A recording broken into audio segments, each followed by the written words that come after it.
حضرت سید آمینہ کہتی حضور شکم میں تھے. اللہ صاحب سنیں, حضرت آمینہ کہتی حضور شکم میں تھے, میں آنگن میں تھی اپنے. کہتی ایک کنکر دکھائی دی, میں نے وہ اٹھا لی. کہتی جب چھوانا تو موم بن گئی, سبحان اللہ, پگھل گئی میرے ہاتھ میں. کہتی میرے منہ سے نکل گیا. یہ کیا ہوا؟ ایک پتھر ہو کے کنکر پگھل گئی. کہنے لگے اتنا کہنا تھا, وہ کنکر بولنے لگی. اس نے کہا حلیمہ انتظار کر, محبوب آلے میں دے, ابھی تو چھوٹے پگھلے ہیں, بڑے بڑے پگھل جایا کریں گے. سبحان اللہ, بڑے پگھل جایا کریں. یہ کس نے کہا؟ حضرت آمینہ نے. اور حضرت حلیمہ کیا کہتی؟ کہتی حضور آئے نا تو 70 بکریاں یا 7 بکریاں تھی, لیکن جس دن سے حضور آئے میرے گھر میں 700 بکریاں ہو گئی. سبحان اللہ, 700 بکریاں. اور کہتی مزے کی بات یہ, جب تک حضور میرے گھر میں رہتے بکریاں سکھ میں رہتی. کہتی پتہ نہیں چلتا تھا 700 بکری کدھر ہے. اور کہتے جب حضور گھر سے باہر نکل جاتے پھر تو ایسا لگتا تھا جیسے قبضے بکریوں کا ہے. کہنے لگے ایک دن حضور سو رہے تھے تو ایک بکری نہ آئی حضور کے پاس, تو وہ حضور کے پیروں کی طرف آ رہی تھی. مجھے ڈر تھا, ماں تھی نا, بھلے دودھ پلانے والی تھی لیکن تھی ماں. کہتی میں نے نا بکری کو یوں دھکا دے دیا. کہتی میں نے زور سے دھکا دیا نا, بکری نے میری طرف دیکھا, دیکھ کے کہنے لگی حلیمہ دھکیل کیوں رہی ہے, یہ صرف تیرا رسول نہیں ہے ہمارا بھی رسول ہے. اس نبی کا جلوس ہے. خدا کی قسم یہ فیصلے جہاں کے نہیں وہاں کے ہیں. جلوس میں وہ آئے گا جسے مصطفیٰ چاہیں گے. اور میں چیلنج کے ساتھ کہتا ہوں, آؤ ڈاکٹر انجینئر ہو, یہ تمہارا علم تو نبی کی آمد سے پہلے بھی تھا, طبیب تو اس وقت بھی تھے, لیکن بیٹیوں کی عزت کہاں تھی, حکیم تو اس وقت بھی تھے, ماں کا وقار کہاں تھا, دوا دینے والے اس وقت بھی تھے, بیوی کی عزت کہاں تھی. یہ سب کچھ تھا لیکن عزتیں نہ تھی. عزتیں تب ملی ہیں جب عزتیں دینے والا آمینہ کا لال آیا ہے. جب مصطفیٰ آئے ہیں تو کتنا بڑا انجینئر بن جا, اگر گھر میں بغل دیکھے گا تو مصطفیٰ یاد آئیں گے, بیٹی دیکھے گا تو مصطفیٰ یاد آئیں گے, ماں دیکھے گا تو مصطفیٰ یاد آئیں گے. تبھی تو اعلیٰ حضرت کہتے ہیں وہ جو نہ تھے تو کچھ نہ تھا, وہ جو نہ ہو تو کچھ نہ ہو, جان ہے وہ جہان کی, جان ہے تو جہان. سبحان اللہ, سبحان اللہ, ماشاء اللہ. یہ میرے حضور کی آنے کی برکت ہے. جلوس بنا لیکن دل بھی سجا. چلیں آگے, تھکے تو نہیں ابھی.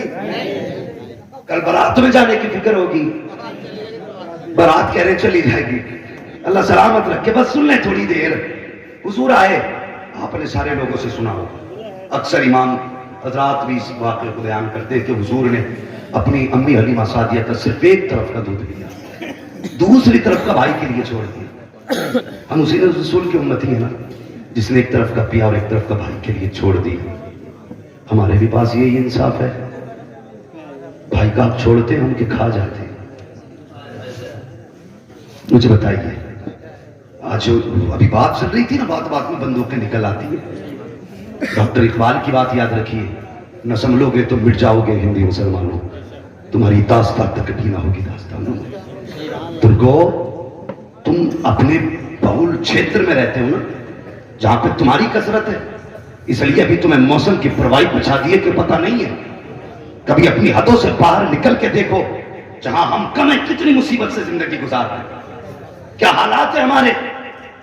آگے بڑھ کر کے دیکھو, کم سے اعلان نہ کیے گئے. یہ بھی کہا گیا مسلمانوں سے لین دین بند کرو, یہ بھی کہا گیا کہ ان سے خرید و فروخت بند کرو, یہ بھی کہا گیا کہ جس راستے سے کہ نکلے وہ راستے بند کر دیا کرو. کتنے مسلمانوں کو اس لیے جوب سے نکالا گیا کہ وہ حضور کا کلمہ پڑھتے ہیں. کتنے مسلمانوں کو اس لیے بے روزگار بنا دیا گیا کیونکہ وہ حضور کا کلمہ پڑھتے ہیں. اور میں تم سے گزارش کروں گا, تم نے ان کی سیاست نہیں دیکھی. پہلے بزنس بند کر کے ہمارے سیٹوں کے ہاتھ کاٹے گئے, اس کے بعد سیاستدانوں کو اٹھا کے قید کیا گیا, اس کے بعد پھر مدرسوں پہ نگاہیں ڈالی گئی, علماء کو بند کیا گیا. وہ لوگ جو حرکت والے تھے سارے قید کر دیے گئے. یہ جانتے ہیں جس دن مولوی چپ ہو گئے قوم کو لوٹ لیا جائے گا. تمہیں کیا لگتا ہے تمہیں ڈاکٹر بچائے گا یا انجینئر بچاتا ہے؟ نہیں, خدا کی قسم, اگر زندہ ہو تو ڈاکٹر کی وجہ سے نہیں, نماز پڑھانے والے امام کی وجہ سے.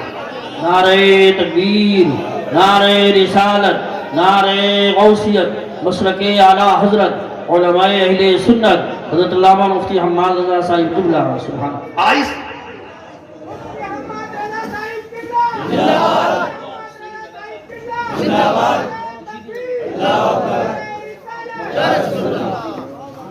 نوجوانوں کیا وجہ ہے میں پوچھنا چاہتا ہوں صرف مولوی کی گاڑی کا ایکسیڈنٹ کیوں ہوتا ہے؟ صرف داڑھی والے کو گاڑی پیچھے سے کیوں مارتی ہے؟ ایکسیڈنٹ کے دونوں ذاتی ہو سکتے ہیں، سامنے سے بھی ٹھک سکتا ہے، لیکن داڑھی والے کا اکثر ایکسیڈنٹ پیچھے سے کیوں ہوتا ہے؟ کرتے والا پیچھے سے کیوں مارا جاتا ہے؟ صرف اس لیے کہ ہم ٹارگیٹ ہیں، لیکن انہیں پتا نہیں ہے اسلام کی فطرت میں قدرت نے لچک دی ہے، جتنا کہ تباؤ کے اتنا ہی ہرا ہوگا۔ کہاں کہاں مارو گے، کتنا مارو گے؟ خدا کی قسم اتنی تو تمہارے پاس گولیاں بھی نہیں ہیں جتنی مسلمانوں کے پاس سینے موجود ہیں۔ جب تک ہندوستان میں رہیں گے تب کے نہیں ڈنکے کی چوٹ پہ کہتے رہیں گے کہ محمد سے وفا، تو نے تو ہم تیرے ہے، یہ جہاں چیز ہے کیا لو ہو کرم تیرے۔ سبحان اللہ، ماشاءاللہ، بہت اگر شرط ہے تمہیں جاگنا پڑے گا، تمہیں بیدار ہونا پڑے گا۔ ہر جھگڑے کو کوٹ مت لے کے جاؤ، ہر جھگڑے کو تھانے مت لے کے جاؤ۔ علامہ توصیف صاحب نے کتنی اچھی بات کہی، اپنوں کے ہاتھ کے تھپڑ کھانے برے لگتے ہیں، دوسروں کے جوتے کھانے تیار ہو۔ تمہیں پتا ہے تھانوں میں زندگی کیسی گزر رہی ہے؟ میں نے کتنے بھائیوں کو کوٹ کے اندر، کتنی بہنوں کو میں نے زمین پہ لیٹے دیکھا، نقاب میں پڑی ہے، کیسے آئی؟ کہ بھائی نے مقدمہ کر رکھا ہے۔ ہمیں شرم نہیں آئی؟ ہمیں تو مر جانا چاہیے تھا، ابھی تک زندہ ہے کیوں؟ آواز آتی ہے، آج بھی عرش والا کہتا ہے ہم تمہارا منہ نہیں، ہم مدینے والے کا منہ دیکھ کے معاف کر دیں۔ سبحان اللہ، ماشاءاللہ۔ ہماری صورت ایسی نہیں جو پانی برسایا جائے۔ تو گمراہی کی بھی حد ہے، کتنی گمراہی ہو گئی۔ ہم نے پیروں کو جو ہے اس دور میں وہ رتبے دیے جو پہلے رسولوں کو دیے جاتے تھے۔ اگر کسی سے پوچھو کیا حال ہے تو وہ سیدھا کہہ رہا پیر کا کرم ہے، یہ جملہ سیدھا کہتے پیر کا کرم ہے۔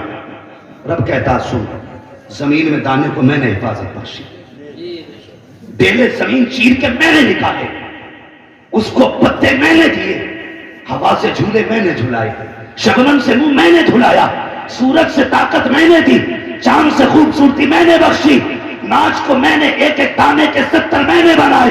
تو کہتا پیر کا کرم، پھر میرا کدھر گیا؟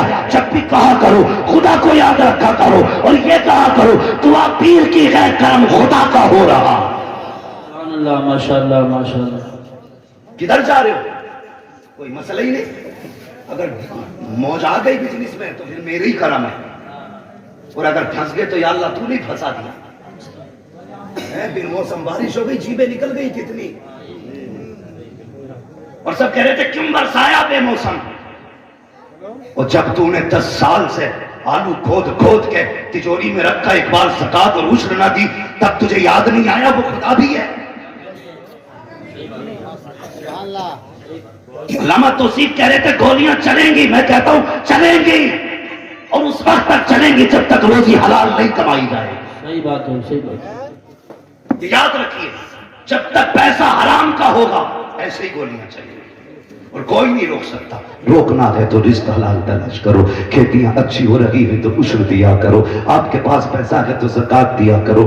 اللہ اکبر، وہ رب کتنا کریم ہے۔ ہم نے تو اس سے دشمنی کی، پھر ناراض ہو کے بیٹھ گئے، پھر موسم پانی گرا دیا۔ اور یار وہ جب دینے پہ آتا ہے نا تو لوگ کہتے چپر پھاڑ کے دیتا ہے، لیکن یاد رکھنا جب لینے پہ آتا ہے تو چمڑی پھاڑ دیتا ہے، جب لیتا ہے تو حلق سے نکلوا لیتا ہے۔ کہتے میرا بینک میں سیو ہے، میرا گھر میں سیو ہے۔ جب اس نے لیا نا تو بینکوں تک کے نکلوا لیے، جب اس نے لیا تو کٹیاں تک کی خالی کرا دی۔ اور یہ وجہ کیا ہے؟ وجہ یہ کہ ہم نے خدا رسول کی فکر نہ کی، ہم نے فکر کی تو یاروں کی فکر کی ہے، ہم نے فکر کی تو مونچھ کی فکر کی ہے، ہم نے فکر کی تو ناک کی فکر کی ہے، ہم نے فکر کی تو اپنی فکر کی ہے۔ اعتقاد کھو بیٹھے ہیں ہم، یقین چلا گیا ہے ہمارا۔ اور کبھی تو یہ بھی تو بتا، تجھے خیال آیا خدا میرے ساتھ ہے کہ نہیں؟ کیا وجہ ہے 10 لوگوں کو ایک کتا گھیر لیتا ہے، ہاتھ باندھ کے کھڑے ہو جاتے ہو، اس لیے کہ یہ یقین ظاہر ہو چکا ہے کہ خدا ہمارے ساتھ ہے۔ اگر یہ اعتقاد پکا ہوگا کہ خدا ہمارے ساتھ ہے تو مصطفیٰ نے کہا اگر کلمہ پڑھنے والا